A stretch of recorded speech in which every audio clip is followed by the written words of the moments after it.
प्यारे बच्चों, good morning. मैं जयप्रकाश तिवारी, क्लास 9 क्षितिज भाग 1 और रचना का नाम है वाक। वाक नामक हम लोग काव्य का आज अध्ययन करेंगे और इसमें तीसरे वाक का हम लोग आज अध्ययन करेंगे। दूसरे वाक तक का हम लोगों ने अध्ययन कर लिया था पिछले वीडियो में। अब हम इस तीसरे वाक का अध्ययन कर रहे हैं कि आई सीधी राह से गई न सीधी राह, सुसुम सेत पर खड़ी थी बीत गया दिन आ। जेब टटोली कौड़ी न पाई, माझी को दूं क्या उतराई। प्रस्तुत पंक्तियों में कवित्री यह बताना चाह रही है कि ईश्वर की प्राप्ति का जो मार्ग उसने चुना है वह उपयुक्त नहीं था और न ही वह सीधे उस रास्ते पर चल ही पाई। अतः कवित्री कह रही है कि आई सीधी राह से गई न सीधी राह, कि हे ईश्वर भक्ति के साधक, केवल एक समर्पण ही एक ऐसा मार्ग है जिससे उस परम पिता को प्राप्त किया जा सकता है। उसकी दी हुई जिंदगी तो सोच विचार और हठ योग साधना में बीत गई। अंततः जब उस पार उतारने वाले माझी ने इस संसार रूपी सागर से बेड़ा पार लगाया तो मैं उसके प्रति कृतज्ञता भी ज्ञापित नहीं कर पाई।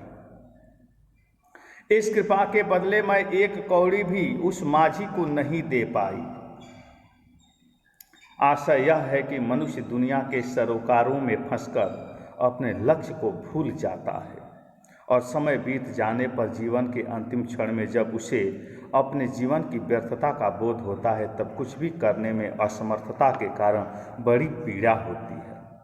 कवित्री बता रही है कि आई सीधी राह से गई न सीधी राह, कि जब गर्भस्थ अवस्था में यह जीव था तो बाहर निकलने के लिए व्याकुल था और यह परमात्मा से कहते हुए बाहर निकलने की चेष्टा कर रहा था कि हे परमात्मा, मुझे इस नरक से बाहर निकालो और मैं बाहर निकल करके तुम्हारा ही ध्यान करूँगा।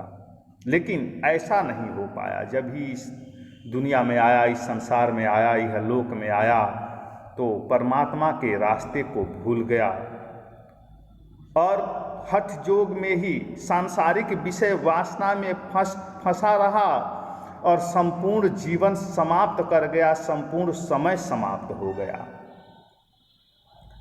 जब कुछ ज्ञान मिला तो सोचा कि इस भव सागर से पार कराने वाले परमात्मा को कुछ देना चाहिए। जब जेब टटोली, जब अपने पैकेट को चेक किया तो उसके पास तो देने के लिए कुछ भी नहीं था, क्योंकि संपूर्ण जीवन तो इसने विषय वासना में लुटा दिया था, बिता दिया था। तब कवित्री ने कहा कि यह जीव तत्व सोच क्या कि अब इस माझी को, भव सागर को पार उतारने वाले इस भव सागर रूपी नाविक को, परमात्मा रूपी नाविक को, इस भव सागर को पार करने के बदले में मैं क्या दूं, क्योंकि अब तो मेरे पास कुछ भी नहीं है। इसके बाद चौथे वाक में देखेंगे कि कवित्री ने क्या कहा है। थल थल में बसता है शिव ही, भेद न कर क्या हिंदू मुसलमान। ज्ञानी है तो स्वयं को जान, वही है साहिब से पहचान। थल थल में बसता है शिव ही, इस पद्यांश में ईश्वर की एक सत्ता का बोध करते हुए एक मनुष्यता और स्वयं मनुष्य के भीतर ही परमात्मा को देखने की सलाह देती हुई कवित्री कहती है कि थल थल में बसता है शिव ही, प्रत्येक स्थान पर निवास करने वाला शिव तत्व अर्थात कल्याणकारी परमात्मा एक है, भेद न करता हिंदू मुसलमान। इसलिए उसी की बनाई हुई सृष्टि में हिंदू और मुसलमान का भेद कैसा। ज्ञानी है तो स्वयं को जान, वही है साहिब से पहचान।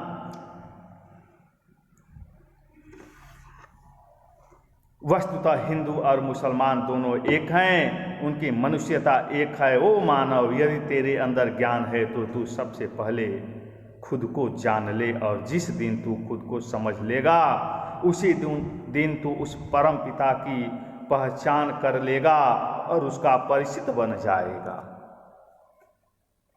यहाँ पर कवित्री ने यह बताने का प्रयास किया है कि परमात्मा में कोई भेद नहीं है, केवल परमात्मा को हिंदू और मुसलमान संप्रदायों में हम लोगों ने बांट करके भेद स्थापित कर रखा है। ये मनुष्यों ने बांटा है, परमात्मा ने किसी को कई भागों में नहीं बांटा है, अलग अलग भागों में विभक्त नहीं किया है। हिंदू मुसलमान को बनाने वाला मनुष्य है, ईश्वर और अल्लाह को बनाने वाला मनुष्य है, क्योंकि परम तत्व तो एक ही है। कवित्री ने कहा है कि वही तत्व एकमात्र है। हे मनुष्य, हे सांसारिक मनुष्य, तुम हिंदू और मुस्लिम में बांटने का प्रयास मत करो, क्योंकि वो एक ही तत्व है, बांटने से कोई फायदा नहीं मिलेगा।